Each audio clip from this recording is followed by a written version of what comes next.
할렐루야. 아버지 하나님 감사합니다. 성삼위일체 하나님 진리의 영으로 함께 하시고 아버지 저희를 생명과 아버지 하나님 빛과 주의 은혜와 축복과 사랑과 능력으로 인도하여 주시고 축복하여 주시옵소서. 모든 어둠과 거짓과 사망을 뿌리 뽑아 주시고 아버지 우리의 눈이 활짝 열려지고 하나님의 모든 축복의 길로 아버지 돌이키도록 도와 주시옵소서. 역사하여 주시옵소서. 예수님의 이름으로 기도드리옵나이다. 아멘. 제가 이제 요즘 은혜를 받고 있는 것이 지난번에도 잠깐 말씀드렸지만 하나님이 자신의 법 아래에 있다고 하는 겁니다. 제가 이제 새마음 훈련하면서 이제 죄가 벗겨지고 거짓이 드러나고 이렇게 하면서 점점 이 영의 눈이 떠질수록 궁극적으로 구원이 무엇이냐? 궁극적으로 구원이라고 하는 것은 그 성경에 아주 자세하게 얘기해 주고 있습니다. 마태복음 1장에 보면은 가브리엘 천사가 마리아에게 나타나서 뭐라고 얘기하느냐면 이제 네가 아들을 낳으리라, 뭐 성령이 저기에서 낳으리라. 그리고 마지막에 뭐라 그러냐면은 네가 이제 아들을 낳으리니 그의 이름을 예수라 하라. 예수라 하라. 이는 저가 자기 백성을 죄에서 구원할 자임이라. 그렇게 얘기를 합니다. 그래서 예수라는 이름 자체가 구원자라는 뜻입니다. 구원자. 그래서 예수님이 이 땅에 오신 것은 우리를 죄로부터 구원을 하시기 위해서 오셨습니다. 그래서 오늘날 우리 기독교가 죄로부터 돌이키고 이러한 회개의 영역에 대해서 이야기를 하지 않는다면 우리는 복음의 첫 시작을 놓친 잘못된 복음이 될 수 있다는 것을 크게 깨닫게 되었습니다. 특별히 회개와 성화를 염두에 두지 않은 능력과 은사와 사역은 마태복음 7장에 얘기하는 무서운 결과를 주님이 내가 너를 도무지 알지 못하노라 하는 그러한 무서운 결과를 낳을 수 있다는 것을 알게 되고 이제 제가 주님 앞에 정말 저의 신앙의 전반을 새롭게 돌아보며 방향을 새롭게 잡는 계기가 되었습니다. 이렇게 해서 이제 회개를 하고 하나님을 알아가면서 궁극적으로 하나님이 우리에게 왜 그렇게밖에 하실 수 없었던가? 왜 죄를 반드시 다스려야 되고 죄는 반드시 벌하여야 되고 왜 십자가라는 방법으로 해야 되고 왜 하나님은 이렇게 하시는가? 그 많은 궁금증들이 풀리기 시작했습니다. 그 중에 하나가 뭐냐면은 하나님도 하나님이시지만 마음대로 하실 수 없다는 거였습니다. 우리는 잘못된 하나님상을 마음에 가지고 있습니다. 하나님 하면 누구를 주로 보았습니까? 권세하면은 뭡니까?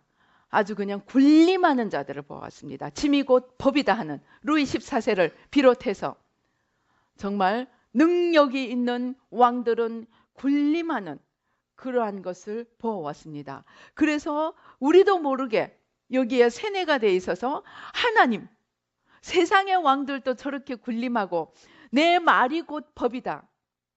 제가 이 말을 하니까 어떤 분이 생각이 나는데 어떤 집사님이 새마음 훈련을 하게 됐습니다. 결혼한 지 35년 되는데 남편을 너무너무 미워하는 거예요. 남편을 미워하다 보니까 몸이 성하겠습니까? 삶이 정상이 되겠습니까? 남편이 너무너무 미워하다 보니까 심장병이 걸린 거예요. 정말로 심장이 약하고 그냥 여러 가지로 문제가 많이 생겼습니다. 그런데 이 남편을 미워하게 된 이유가 결혼을 딱 하니까 첫째 남편이 한 말이 나는 남편이라는 거예요. 남편이 하는 말은 곧 법이다. 그러더래요. 남편이 하는 말은 곧 법이다.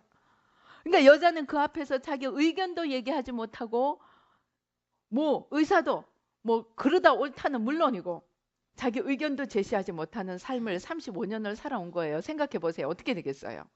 그러니까 심장이 썩어가지고 심장병이 온 겁니다. 그런데 그럼에도 불구하고 우리는 너무나 오랫동안 권세하면 곧 말이 법이다. 그 사람이 악하든 선하든 그 사람이 옳든 그르든 왕이 하는 말은 곧 법이다 하는 이런 데 익숙해져서 전지전능하신, 그러니까 권세의 일부를 가지고 있는 것이 아니라 전능하신 모든 권세를 다 가지고 계신 하나님 하면, 정말 하나님이 원하시면, 하나님이 말씀하시면 무엇이든 다 이루어낼 수 있는 이런 하나님을 우리 마음속에 그리게 되었습니다. 갑자기 그린 게 아니고 우리 속에 있던 그러한 잠재적인 생각들이 모여서 하나님을 만들어낸 것입니다. 그래서 하나님 하면 지금 내가 무슨 기도를 해도 들어주실 수 있는, 성경 말씀에 너희가 내 안에 거하고 내 말이 너희 안에 거하며 무엇이든지 구하라 분명히 있는데, 이 말이 무슨 말인지 새겨보지를 않습니다. 그저 내가 필요한 것, 내가 원하는 것, 그리고 내가 생각하기에 이것을 통해서 하나님께 영광 돌리겠다고 생각하는 목표를 세웠으면 그거를 위해서 그냥 기도하면 하나님이 이루어 주시리라, 그렇게만 생각을 했습니다. 그런데 회개를 하고 점점 하나님을 발견해 가다 보니까 원천적으로 원죄에서 시작된 내가 하나님이 되고 내가 만물의 중심에 서고 내가 모든 것의 기준이 되는 이러한 겉사람의 삶에서 모든 것에 하나님이 기준이 되고 하나님이 초점이 되고 하나님의 뜻을 따라가는 속사람으로 바뀌어가는 것이 우리의 성화의 삶이고 궁극적인 구원이고, 그것이 우리가 잃어버린 하나님의 형상을 회복하는 것임을 깨닫게 되었습니다. 복음의 궁극적인 것이 먼저 내 안에 잘못된 일그러진 이 마귀의 형상, 죄의 형상을 벗어버리고 겉사람을 벗어버리고 속사람으로 하나님을 기뻐하고 하나님의 말씀을 즐거워하며 그 뜻대로 살아가는, 그래서 빛과 소금이 되는 이 속사람으로 일어서는데, 그 궁극적인 게, 속사람의 궁극적인 게 하나님 중심에서 모든 것을 생각하고 행동하고 바라는 것임을 이제 깨달아 가게 되었습니다. 그런데 그렇게 하면서 이제 그게 깨달아진 것 중에 하나가, 아무리 하나님이시지만 하나님도 자신의 법에 매인다는 것을 알게 되었습니다. 그래서 아무리 하나님이시지만 내가 내 마음대로 하나님의 법을 떠나서 기도해서는 하나님도 들어주실 수 없다는 것을 알게 되었습니다. 그러나 거기까지였습니다. 하나님이 하나님의 법에 매인다고 하는 것은 하나님이 마음대로 하실 수 있지만 하나님이 법을 세워 놓으셨으니까 정말 거기에서 벗어나지 않게 하나님이 알아서 하신다. 그렇지만 그것이 하나님을 어떤 구속하는, 하나님을 얌전하게 만드는 그 정도까지는 생각을 안 한 거예요. 그런데 지난번에 말씀드린 것처럼 제가 이제 기도를 하다가 너무나 온유하시고 너무나 부드러운 그 예수님의 모습을 이제 묵상을 바라보면서 임재 기도를 하고 묵상 기도를 하다가 불현듯 생각이 나서, 하나님, 내가 하나님의 모습을 진짜 본다면 하나님도 이렇게 부드럽고 이렇게 온유하신 분입니까? 저는 그 반대를 기대하고 질문을 한 것입니다. 내 속에 부드럽고 온유한 하나님의 모습은 내가 생각을 해본 적이 없어요. 예수님은 부드럽고 온유하고 빌립보서 2장이 얘기하는 정말 죽기까지 순종하신 분이지만 하나님이 누구에게 순종을 할 것이며 하나님이 무엇을 위해서 온유하고 부드러우실까? 그냥 그렇게 생각을 했습니다. 그런데 하나님도 주님처럼 그렇게 부드럽고 온유하시다는 거예요. 그 이유가 하나님이 하나님의 법 아래에 있다는 거예요. 하나님이 하나님의 법 아래에 있다는 거예요. 하나님이 자신의 법에 매인다는 이 사고와 생각과 하나님이 자신의 법 아래에 있다는 건, 이거는 저에게는 완전히 코페르니쿠스적인 전환이 일어나 버린 거예요. 하나님이 하나님의 법 아래에 있기 때문에 하나님이 무엇을 행하시든 그 법 아래에서 모든 법을 이루시기 위해서 행하시는 거죠. 그러니까 무슨 말씀이 생각이 나겠습니까? 마태복음 5장 17절이야. 내가 율법을 폐하러 온 것이 아니고 율법을 완전케 하려 함이로라. 율법의 1.1획도, 율법의 1.1획도 없어지지 않고 다 이루어지리라. 즉 하나님의 모든 전능하심은 자신의 법을 온전히 이루어가는 방향으로 가는 것이지, 하나님이 그 법 위에서 내가 만든 법이니까 내가 적당히 지켜줘야지. 나는 내 마음대로 하지만 내가 만든 법을 고려해서 한다. 그런 차원이 아니라는 거예요. 하나님의 모든 역사하심과 하나님의 모든 계획과 하나님의 모든 역사는 하나님의 법을 온전히 이루는 그것을 향해서 나아가고 있다는 것입니다. 그래서 하나님이 행동 하나를 하고 계획 하나를 하고 하나님의 일 하나를 하실 때도 그 모든 것들 아래서 그것을 이루기 위한, 그래서 하나님의 모든 것은 그냥 군림하고 우렁차게 소리치고 이런 것이 아니고 정말 그 모든 법을 다 이루기 위해서 섬세하고, 제가 섬세한 부분이 좀 약합니다. 그래서 그냥 하나님의 뜻하면 무조건 밀고 나가는 거라 생각을 해왔습니다. 정말 원수와 싸우고 니네들이 아무리 방해하더라도 나를 쓰러뜨릴 수 없어. 내가 7번 넘어질지라도, 의인은 7번 넘어질지라도 8번 일어난다. 그렇게 외치면서 저는 달려왔습니다. 그래서 정말 주님을 붙들고 나는 승리하리라. 그렇게 신앙생활을 해왔습니다. 그런데 하나님이 자신의 법을 온전히 이루기 위해서 가장 섬세하시고 가장 온유하시고 가장 부드럽고 모든 것을 배려하시고, 이게 저희하고 제가 생각한 하나님하고 너무 안 맞는 거예요. 제가 그냥 충격과 그냥 도전 속에서 새롭게 기도를 합니다. 새롭게 기도를 하다 보니까 새롭게 열리는 거예요. 저희 새마음 훈련은 이것이 묘미입니다. 정말 제가 10여 년을 해오면서 하나가 열리면 그 관점에서 성경이 다 새롭게 해석이 되는 거예요.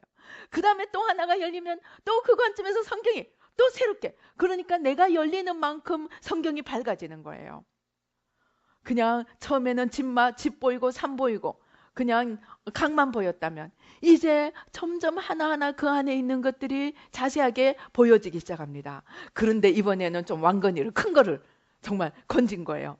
아, 이거 하나님이 그냥 무조건 원수와 싸우고 방해와 싸우고 그냥 이루리라, 그냥 여호수아와 같이 그냥 가나안 땅을 정복을 하는 이런 차원만 있는 것이, 물론 이런 차원도 있습니다.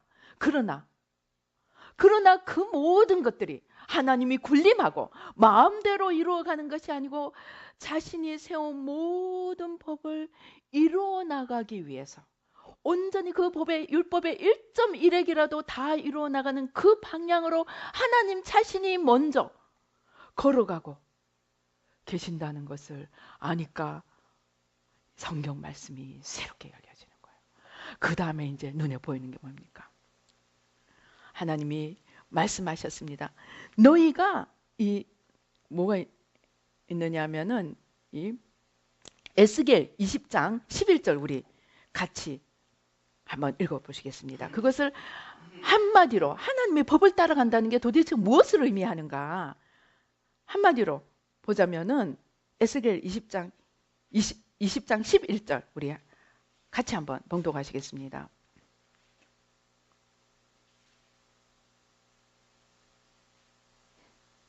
시작. 사람이 준행하면 그로 말미암아 삶을 얻을 내 율례를 주며 내 규례를 알게 하였고, 우리가 여기서 이제 이 삶이라는 말을 이해를 좀 해야 됩니다. 이 삶은 생명, 조회를 이야기합니다. 하나님의 생명을 이야기합니다. 그러니까 율법을, 규례를 지키고 율법을 지켜서 준행을 해서 그냥 이 땅에서 죽지 않고 살아있다, 그런 삶이 아닙니다. 여기서 삶이라고 하는 것은 하나님의 모든 생명의 속성을 다 가진 그러한 조회의 생명을 이야기하는 것입니다. 제가 오늘 또 임재기도를 하면서 이제 하나님 안에 들어가 봤습니다. 하나님 안에. 하나님은 오늘은 하나님 안에 내가 한번 들어가 버리라. 그래서 들어갔더니 하나님 안에 막 어떻게 막 이 완전히 불인 거예요. 활활활활 타오르는 불인데 그 불이 어떤 불이냐? 생명의 불인 거예요. 모든 것을 이루고, 지난번에도 제가 하나님의 사랑을 발견할 때 하나님의 사랑을 보여주시는데 하나님의 사랑이 에너지, 열정, 그 안에 모든 우리가 생각하는 축복과 이 모든 것이 다 들어있는 이루는 힘이었습니다. 하나님의 사랑은. 그게 또 동시에 생명력이었습니다. 그러니까 여기서 말하는 삶이라는 것은 그것을 얘기하는 거예요. 모든 것을 이루어낼 수 있는 생명력을 이야기하는 것입니다. 그러니까 그것이 어디에서 오느냐? 율례를 준행하고 규례를 준행할 때, 우리가 하나님이 주신 율법과 하나님이 주신 규례와 하나님이 주신 이 모든 율례를 순종하면서 이루어 나갈 때, 그냥 하나님이 좀 편하고 하나님이 좀 조용히 살고 싶고, 우리 어떤 때는 그러죠. 부모들 시끄러워서 얘들아 조용히 해 할 때 뭡니까? 나 좀 조용히 있게 해달라, 그런 뜻입니다. 그러니까 나 좀 편하고 나 좀 조용하게 있기 위해서 지키라고 하는 것이 아닙니다. 하나님이 우리에게 준행하면 생명을 얻을 율례와 규례를 주셨다는 거예요. 즉 하나님의 법은 하나님 자신도 그것을 온전히 이루기 위해서 모든 역사를 행하시고, 그 다음에 우리에게 주신 이 율법도, 하나님의 법을 우리에게 주셨습니다. 그런데 이 법도 우리가 준행하면 그 안에 하나님의 모든 생명이 다 들어있다는 거예요. 그런데 율례는 준행하지 않고 율법은 지키지 않으면서 마음에도 없고 관심에도 없으면서 복만 구하는 거예요. 이것이 기복주의입니다. 그것은 뭐가 똑같습니까? 제가 막 하나님의 은혜를 받고 이 보고 듣고 막 이게 막 이제 하나님이 은혜로 팍 열어주셨는데, 이제 한국을 위해 기도하라고 하셔서 기도하는데 어느 날 하나님이 뭘 보여주시느냐? 보좌, 의자가 있습니다. 왕의 하나님의 의자가 있습니다. 그리고 그 앞에 누군가가 무릎을 꿇고 아주 고개를 공손하게 숙이고 기도를 하고 있습니다. 그런데 문제는 보좌에 왕관은 있습니다. 보좌에 왕관만 하나 있는 거예요. 하나님이 안 계시는 거예요. 하나님이 계시지 않는 빈 보좌에 왕관을 하나 놔놓고 거기 앞에서 사람이 열심히 기도합니다. 하나님의 율례는 없고 하나님의 법은 없는 내 소원만 있는 기도를 오늘날 우리 한국 기독교인들이 하고 있다는 겁니다. 그러면서 더 덧붙여서 무슨 설명을 하느냐 하시면, 무슨 설명을 하냐면은 옆에 이웃 교회가 문을 닫으면 손뼉 친다는 거예요. 저 교인들 내 교회로 올 거라고. 그게 뭡니까? 정한수 떠놓고 무조건 내 아들만 장원급제하게 해달라는 그 미신에, 그 공들이는 것과 하나도 다를 바 없는 신앙생활을 우리가 하고 있다는 것입니다. 그런 하나님을 무조건 내 소원 이루어주는 복방망이고 나의 헬퍼, 나를 돕는 자로 하나님을 전락시키고 있다는 것입니다. 그 중심에는 누가 있습니까? 하나님입니까? 아닙니다. 내가 있습니다. 내가 하나님인데 내가 만든 하나님은 나를 하나님 되게 도와줄 자인 거예요. 그래서 제가 우상숭배를 기도를 하니까 하나님이 이제 제가 피조물 어느 날 기도하는데 하나님이 하늘과 땅과 별과 이 천지 만물을 지으시고 아담과 하와에게 이 모든 것을 다스리라고 맡겨주셨습니다. 그런데 우리 인간이 하나님을 알지 못하니까 모든 하나님이 만드신 피조물과 그것도 모자라서 모든 신들과 모든 상상력을 다 동원해서 우상을 만들어서 그 앞에 빕니다. 그것을 하나님이 한마디로 무엇이라고 얘기하느냐? 자기를 위한 신이라고 얘기합니다. 이사야서에 보면 전부 그 말입니다. 우상에 대해서 자기를 위한 신을 만들고, 저는 옛날엔 그것이 무슨 말인지 몰랐습니다. 자기를 위한 신은 뭐냐면 내 소원 이루어주는 한 도울자를 내가 만든 거예요. 내가. 그러니까 우리가 우상을 섬긴다고 생각을 했는데 사실은 아닌 거예요. 내가 하나님이 되기 위해서 내 힘으로는 안 되니까 여러 도울자들을 옆에 만들어 놓은 게 우상 숭배라는 거예요. 그래서 자기를 위한 신을 만들었다는 거예요. 그것이 그렇게 기독교인들도 오늘날 우리도 하나님 앞에 그런 식으로 기도를 하고 있다. 하나님을 또 다른 하나의 우상으로 만들어서 나를 위한 신으로 전락시키고 있다는 것입니다. 그런데 오늘 하나님께서 우리에게 원하시는 것은 아니다. 너희가 복을 빌지 않아서 복을 못 받는 것이 아니다. 너희가 기도를 안 해서가 아니다. 너희가 기도를 하는데 내 손이 짧아서 못 도와주는 것이 아니다. 너희의 죄가 나와 너희 사이를 가리고 있기 때문에 내가 도와줄 수가 없구나. 그게 무슨 말입니까? 전능하신 하나님이시지만 하나님 자신이 하나님의 법을 이루시기 위해서 가장 겸손하고 온유한 자리, 곧 십자가로 내려오셨는데 우리는 모든 하나님의 법을 무시하고 내 소원만 비는 신앙생활을 하고 있다는 것입니다. 그래서 오늘날 하나님께서 우리에게 가장 바라시는 것은 회복이라는 거예요. 무엇입니까? 무슨 회복입니까? 하나님의 법을, 하나님의 길을, 내가 길이요 진리요 생명이라고 하신 그 진리를, 그 길을, 그 법을 우리 안에 회복시키기를 원하신다는 것입니다. 그래서 내가 만물의 중심이 되고 내가 하나님이 된 그 자리에서부터 내려와서 하나님부터 자신의 법 아래 내려가셨는데 감히 내가 누군데 내가 법 위에서 하나님을 나를 위해 흔들려고 끌어오려고 생각을 하고 내가 살아 있으리라고 생각을 했다는, 우리가 얼마나 오만하고 얼마나 무지한 자리에 있는지 새겨봐야 한다는 것입니다. 그래서 하나님께서 우리에게 원하시는 것은 돌아오라는 거예요. 내 법으로 돌아오라. 내게로 돌아오라. 그런데 성경을 자세히 읽어보니까 이 법과 준행, 법과 순종은 어느 영역에 속합니까? 경외의 영역에 속합니다. 경외.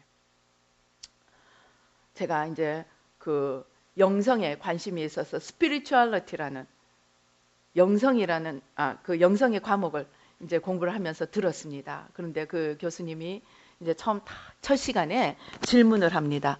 스피리추얼리티, 영성이란 말의 정의를 얘기해 보세요. 그러는 거예요. 그 영성, 스피리추얼리티가 뭔가 정의를 하라 그럽니다. 이제 저마다 생각하는 것들을 이야기를 합니다. 다 듣고 난 뒤에 그 교수님이 뭐라 그러냐면은 스피리추얼리티의 정의는 내가 무엇을 두려워하는가. 내가 두려워하는 그것이 나의 스피리추얼리티라는 거예요. 내가 사람을 두려워하면 나의 영성은 사람. 내가 산을 두려워하면 나의 영성은 산이라는 거예요. 내가 귀신을 두려워하면 나의 영성은 귀신이라는 거예요. 그런데 우리 아브라함과 이삭의 이야기를 합니다. 가서 이 마누라를 팔아먹는 정도는 아니지만 마누라 때문에 안 죽으려고 술을 씁니다. 그래서 이제 나중에 들키고 난 뒤에 뭐라고 대답을 합니까? 왜 그렇게 거짓말을 했느냐? 왕이 이제 물으니까 이곳에는 하나님을 두려워함이 없어서 내가 내 아내로 인해 죽을까 봐 내가 이렇게 거짓말하였나이다. 거기서 말하는 그 두려워함, fear, 그게 다른 말로 하면 경외입니다. 그래서 우리가 하나님 앞에서 한 영역이 이 무엇을 두려워하는, 하나님을 두려워해야 되고 하나님을 경외해야 합니다. 이것이 우리의 신앙생활에 있어서 중요한 하나의 축입니다. 그러나 이 경외라는 말을 성경 속에서 다 찾아보면 반드시 따라 나오는 한 단어가 있습니다. 뭐겠습니까? 경외라는 단어, 그냥 쉽게 생각하면 순종이 따라 나올 것 같죠. 물론 순종이 나옵니다. 준행이 나옵니다. 지키다는 단어가 나옵니다. 그러나 전혀 맞지 않을 것 같은 한 단어가 무엇이 따라 나오는 것이 있습니다. 그것이 뭐냐면 사랑입니다. 사랑. 너희가 나를 사랑하면 내 계명을 지키리라. 신명기서, 레위기서, 예수님의 말씀 여러 곳에서 단어의 표현은 다르지만 순종과 사랑, 율법과 사랑, 이 두 가지가 같이 나옵니다. 왜? 마음이 없는 순종은 하나님 앞에는 외식이 됩니다. 제가 이 새마음 훈련을 하면서 또 하나 얻게 된 큰 수익 중에 하나가 뭐냐면 영의 눈이 열려서 은사도 영의 눈이 열리는 겁니다. 그러나 세마음 훈련을 하면 좀 더 차원이 다른 영의 눈이 열려서 어둠과 빛, 이 영의 이 핵심적인 진리들이 드러나기 시작합니다. 그 핵심적인 사실 중에 하나가 뭐냐면 영의 세계에서는 절대로 위선이 없다는 겁니다. 하나도 숨길 수가 없다는 겁니다. 영의 세계에 들어가면. 그런데 육의 세계에서는 숨길 수가 있습니다. 그래서 영이신 예수님이, 영이신 하나님이, 영의 일의 주인이 되시는, 우리의 영의 주인이 되시는 예수님이 제일 싫어하는 것이 외식입니다. 숨기는 것입니다. 속다르고 겉다른 것입니다. 우리가 진정으로 하나님을 순종하고 하나님의 계명을 지키기 위해서는 반드시 마음이 같이 가야 된다. 그래서 제일 중요한 계명이 마음을 다하고 뜻을 다하고 목숨을 다하고 힘을 다해서 하나님을 사랑하라고 했습니다. 마음을 다하고 뜻을 다하고 힘을 다하고 목숨을 다해서 순종하라고 한 것이 아니고 사랑하라고 했습니다. 그런데 너희가 나를 사랑하면 내 계명을 지키리라고 합니다.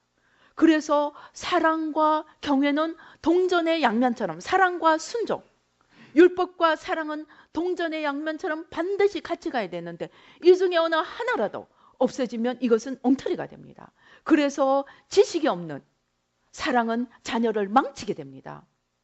사랑이 없는 지식은 또 망칩니다. 상처와 아픔만 남기게 됩니다. 그래서 우리가 이 두 가지를 반드시 이해를 해야 됩니다. 그래서 우리가 하나님을 사랑해야 됩니다.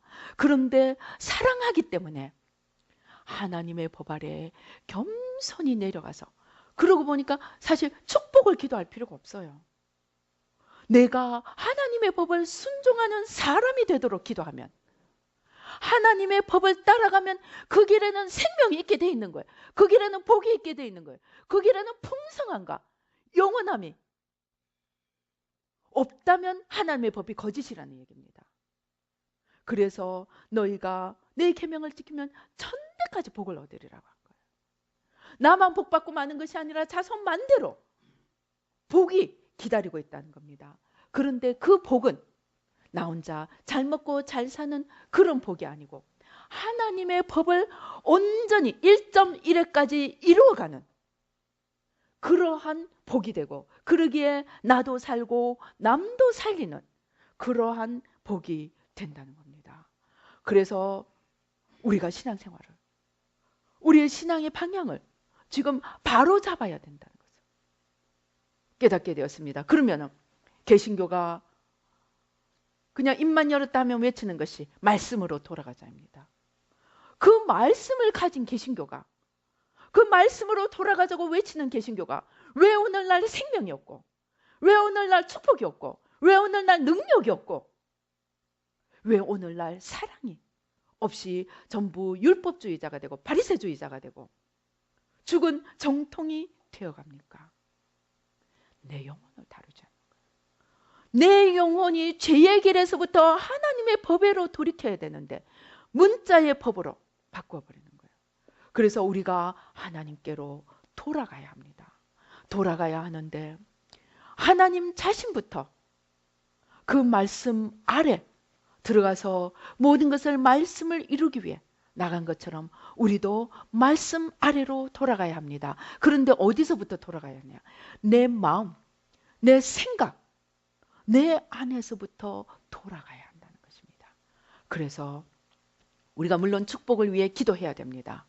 우리가 입을 넓게 열어야 됩니다. 그러나 그 입을 넓게 열고 그 축복을 이루기 위해서 내 안에서 방해하고 있고 내 안에서 하나님을 알지 못하고 내 마음대로 내 뜻대로 하나님을 끌고 가려고 하는 이러한 내 안에 있는 무지와 거짓과 어리석음과 완악함과 고집과 혈기와 열등감과 두려움과 연약함과 이러한 것들을 제거를 하고 하나씩 하나씩 벗겨내고, 회개도 그 자체가 목적이 아닙니다. 회개를 하는 것은 내가 하나님의 법을 이루어가는 것을 막고 있는 것들을 제거하는 것입니다. 그것들을 제거하고 난 뒤에 하나님의 법을 내 마음에서부터 힘을 다하고 마음을 다하고 뜻을 다하고 목숨을 다해서 사랑하면서 그 법을 지켜갈 때 우리는 미래를 걱정할 필요가 있습니까? 없습니다. 미래를 걱정할 필요가 없습니다. 하나님의 모든 약속이 그 순종 앞에 놓여 있습니다. 혹시 만일 사단이 핍박하고 우리를 방해해서 이 땅에서 받게 되지 못한다면 사실은 더 큰 축복입니다. 왜냐하면 천국에서 영원히 받기 때문입니다. 그래서 우리가 천국의 차원까지 눈을 열어서 하나님의 생명과 하나님의 풍성함과 하나님의 약속하신 복을 바라보아야 합니다. 그래서 우리가 물론 저에서부터 시작해서 이것저것 많이 기도해 왔습니다. 그러나 가장 먼저 해야 될 일은 내가 정말 하나님의 법을 이루어가는 삶을 살고 있는가? 그것부터 내가 정말 오늘 내가 하나님과 이웃을 사랑하고 섬기기 위해서 내가 수고하는가? 아니면 아직도 내가 좀 더 이름을 얻고 내가 좀 더 무엇인가를 이루고 내가 좀 더 사람들 앞에 영광을 얻기 위해서 내가 오늘 하루를 시간을 보내고 삶을 살고 있는가? 우리가 점검해 보십시다. 그래서 하나님의 법외로 제가 이것을 깨닫고 얼마나 겸손함으로 하나님 앞에 새롭게 돌아가고, 물론 그래봤자 그 새까만 5,000년, 6,000년의 이 뿌리를 물론 십자가의 능력으로 빼는 것이지만은 5,000년, 6,000년이 걸리지는 않겠죠.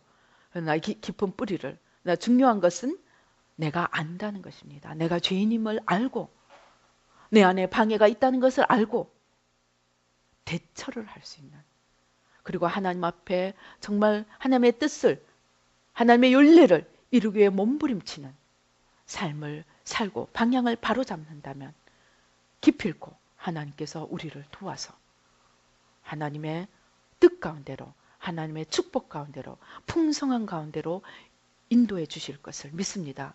그렇게 되면 우리가 걱정할 것이 있겠습니까? 없습니다. 아무것도 염려할 필요가 없는 것입니다. 우리가 하나님을 진실로 신뢰하고 그분의 뜻을 우리 마음에서부터 소중히 여기며 경외하는 마음으로 사랑을 다해서 이루어가고자 애쓴다면 우리는 내일 일을 걱정할 필요가 도무지 없는 것을 깨닫게 되었습니다. 하나님 나 복 주세요 말할, 물론 기도가 필요하면 해야겠지만 그것보다 더 많은 중요한 기도들을 해서 하나님의 뜻을 이루어감으로써 궁극적인 축복의 삶으로 나갈 수가 있다는 것을 깨닫게 되었습니다. 그래서 우리가 정말 이러한 하나님의 모든 약속을 우리가 지켜서 하나님 앞에 그 축복의 길로 나가는 그러한 삶을 살 수 있도록, 그래서 그 솔로몬에게도 그렇고 하나님이 그 하나님의 백성들에게도 그렇고 계속 너희가 내 율례를 지키고 내 규례를 지키며 내가 너희를 백성 위에서 뛰어나게 하고 내가 모든 축복을 주고 내가 너희 집을 세울 것이며 내가 너희 후손을 복을 줄 것이며 천대까지 복을 줄 것이며 모든 약속의 말씀들이 있습니다. 정말 우리 원천적인 내 중심에서부터 우리의 신앙을 새롭게 한번 세워보십시다. 기도하시겠습니다. 할렐루야. 아버지 하나님 감사합니다. 아버지, 하나님을 알게 되고 예수님을 알게 되면서 얼마나 마음이 부풀었는지 모릅니다. 나 이제 대박이 터졌다. 하나님께 나가 기도할 수 있으니 참으로 이제 내게 놀라운 세계가 열렸다. 얼마나 흥분하고 기대하고 수많은 상상들을 했는지 모릅니다. 그러나 아버지, 알고 보니 내 소원, 내 영광을 이루는 것이 주님을 보내신 목적이 아니었습니다. 아버지의 율례를, 하나님의 법을 우리 안에 회복시켜서 하나님의 법 안에서 가장 온전한 축복과 가장 온전한 생명을 우리에게 이루어나가게 하시는 것이 우리를 부르신 목적이었습니다.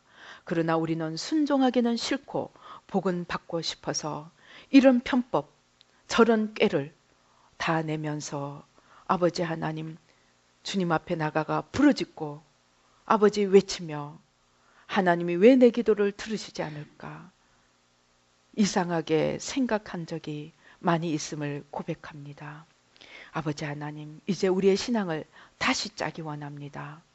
내 중심에서부터 내 삶의 첫 걸음부터 아버지 하나님의 율법 아래 하나님의 규례와 율례 아래에 나를 두기를 원합니다.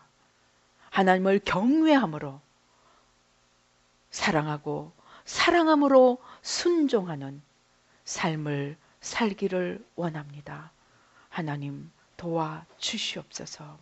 아버지 하나님, 복을 구하기 전에 내가 복을 받을 사람이 되도록 하나님 나를 채찍질하고 나를 청소하고 나를 씻어갈 수 있도록 하나님 도와주시옵소서. 보혈로 씻어주시고 성령으로 태워주시고 말씀으로 깨끗게 하여 주사 하나님의 법이 우리 마음에 있고 아버지의 그 뜻이 우리의 삶 속에 아버지 이루어져서 아버지 하나님 우리의 구하고 생각하는 것에 넘치도록 부어주시는 하나님의 축복을 받고 나도 살고 남도 살리는 우리 모두가 될 수 있도록 오 주여 축복하여 주시옵소서.